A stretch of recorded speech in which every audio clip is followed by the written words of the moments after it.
are. Here we are. Here we are in the At long studios. last. Finally. Absolutely. After weeks of planning. That is so great. So we're here in the studio for From the Hart with Ed Hart, and you're Ed Hart. I'm Ed Hart. Yeah, believe it or not. So what's this episode about? What are we doing here? Today we're talking about what From the Heart's going to be all about, you know, where the idea came from, I guess, and what our plans and visions are, who some of the guests are that we have planned. So. Yeah.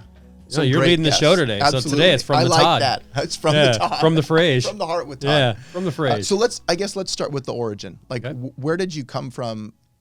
The spot that you said, I love listening to podcasts. I want to make a podcast. How did that transition happen? Yeah, you know, that's a great question. I do listen to a lot of podcasts. Some of my favorites are How I Built This on NPR, The Good Life Project with Jonathan Fields.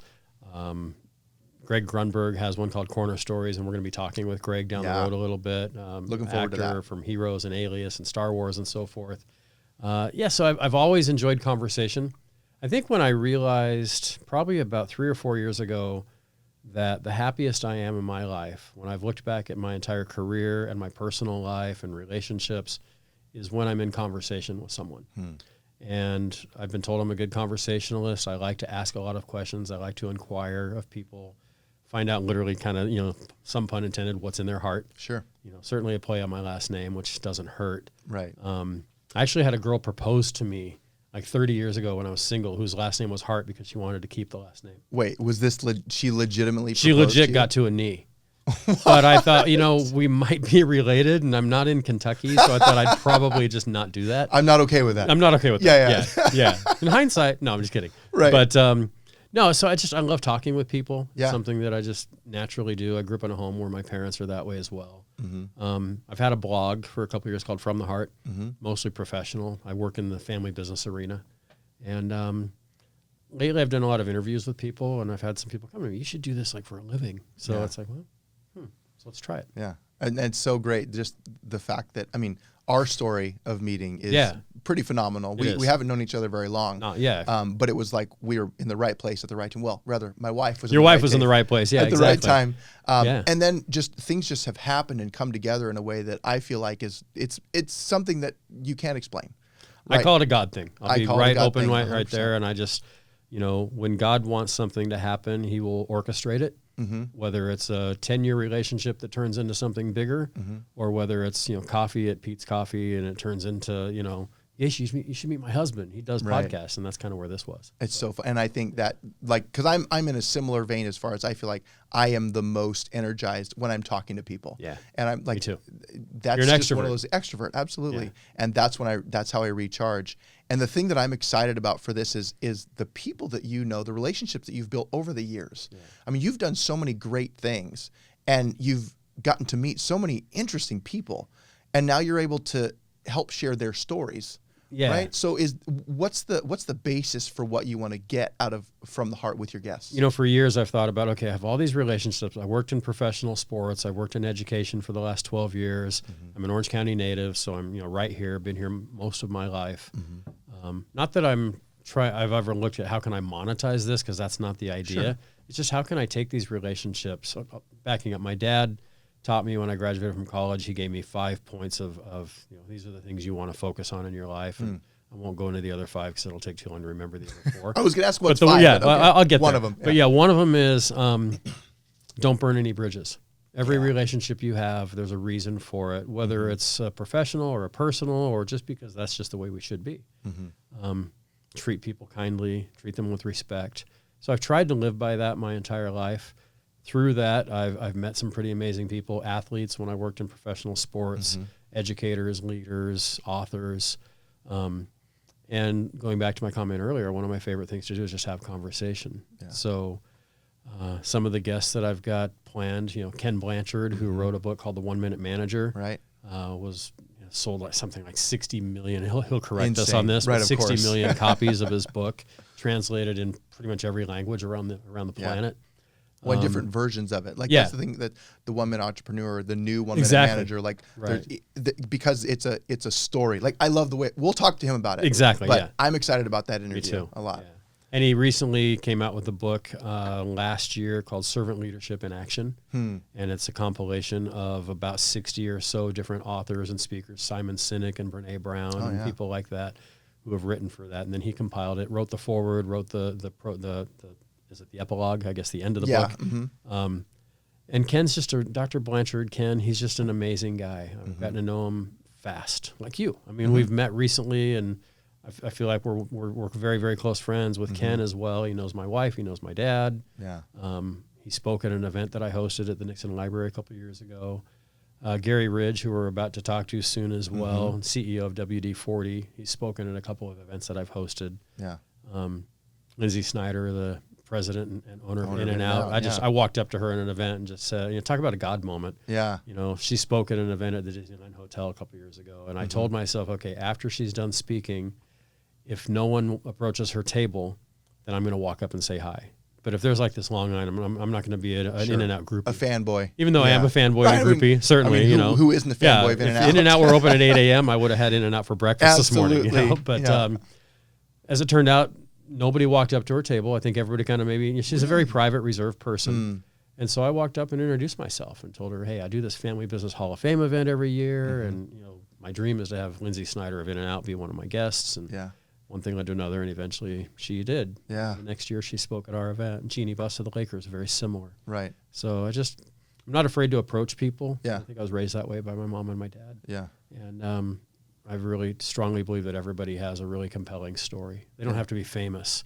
No. And most of our guests in From the Heart won't be people that anybody's heard of other than their family. But those are the intriguing stories that I really can't wait to get to. Right. Well, and I think having a platform for people with stories that are going to encourage and inspire people, because I think that's really what you're going to get out of this show that is going to get people excited is the stories from everyone from the Lindsay Snyders and the Ken Blanchards down to Mary or Joe that just have an incredible story that needs to be told.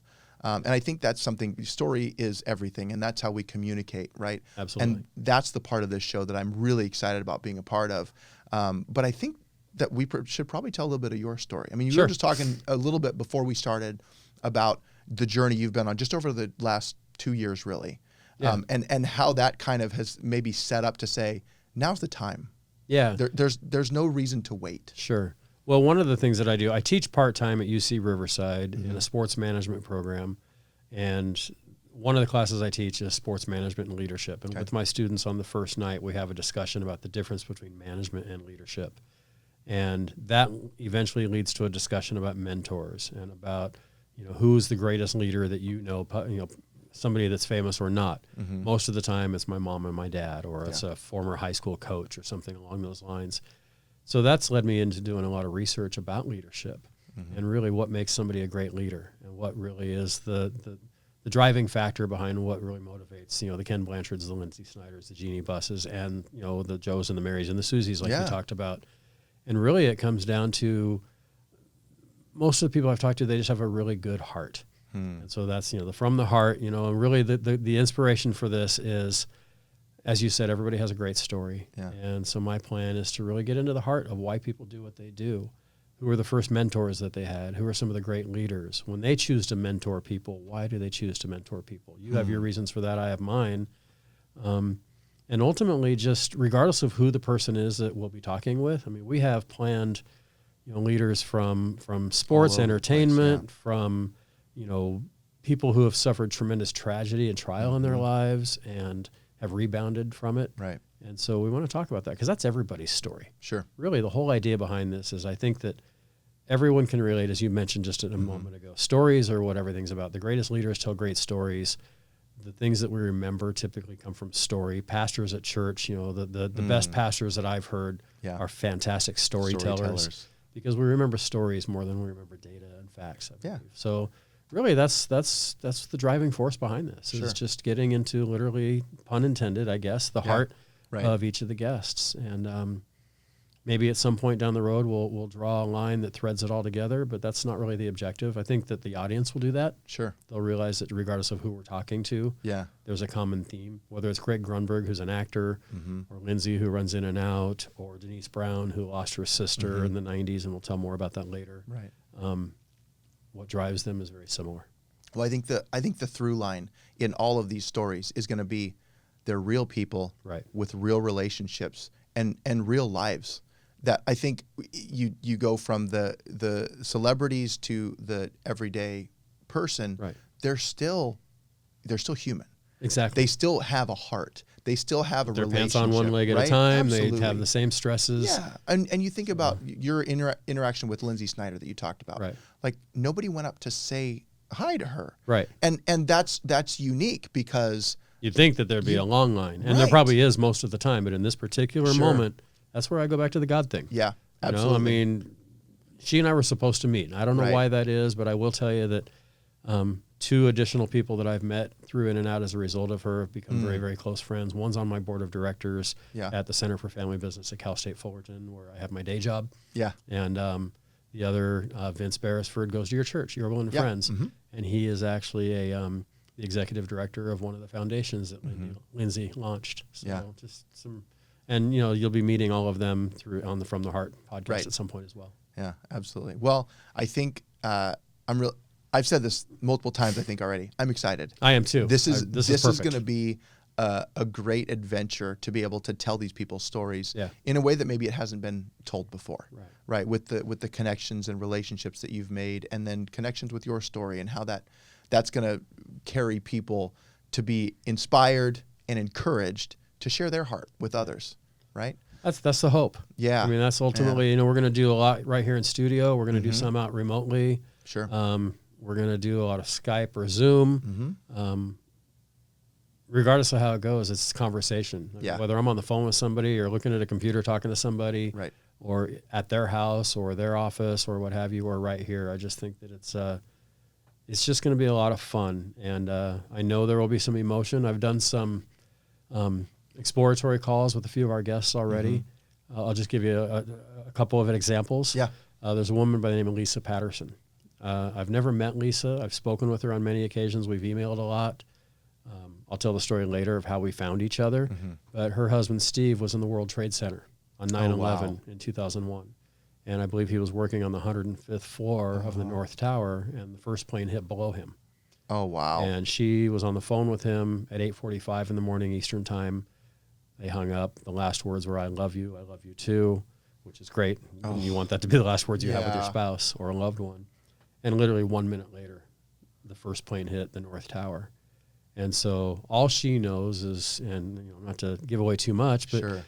we talked a lot on the phone about what that time was from the time the plane hit the tower to the 90 minutes later when it collapsed. And she watched it on TV, like all of us. Yeah.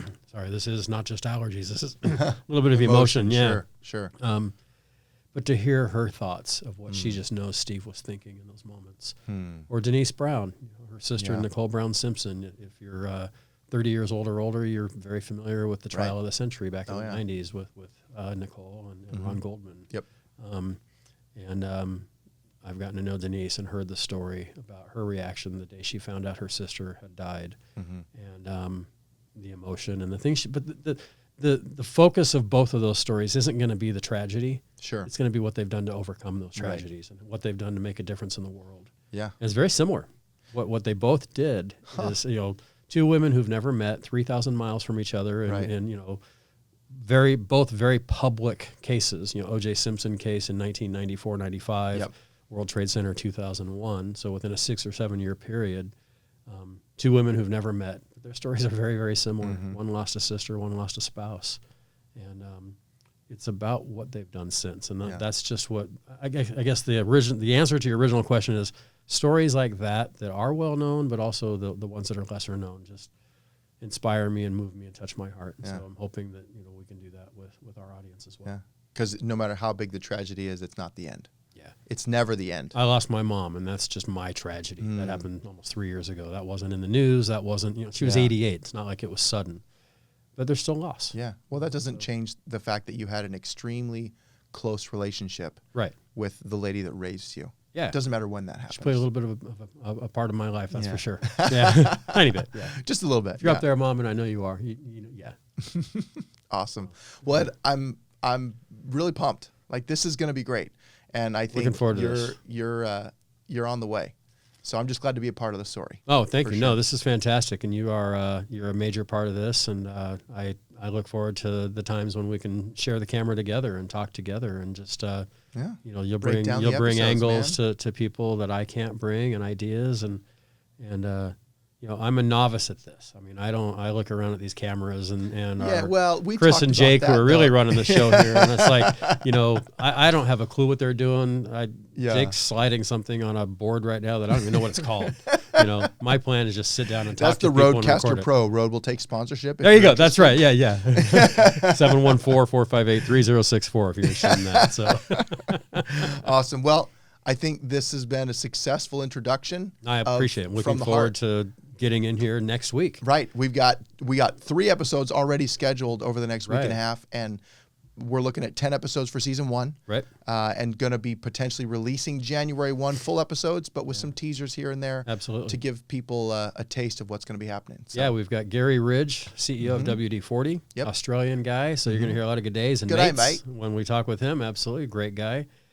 Denise Brown, who I just talked about, and then Dr. Ken Blanchard. Yep. I know Lindsay Snyder. We're getting her scheduled. We're getting Lisa Patterson, the woman on the East Coast. I've had conversations with a lot of other folks, including Meta World Peace, former NBA star. Good old former Ron Artest. Formerly known as Ron Artest. The artist formerly known as Ron Artest. I don't know how he's going to fit in here. I'm not really sure. He's the artist now known as Meta World Peace, right? Yes. Yeah. There you go. Oh, love it. All right, Ed. Well, thanks, man, Todd. I'm looking forward to this. Thanks for providing this forum. And absolutely. From the heart. Let's rock and roll, man. It's going to be great. Right. Good stuff.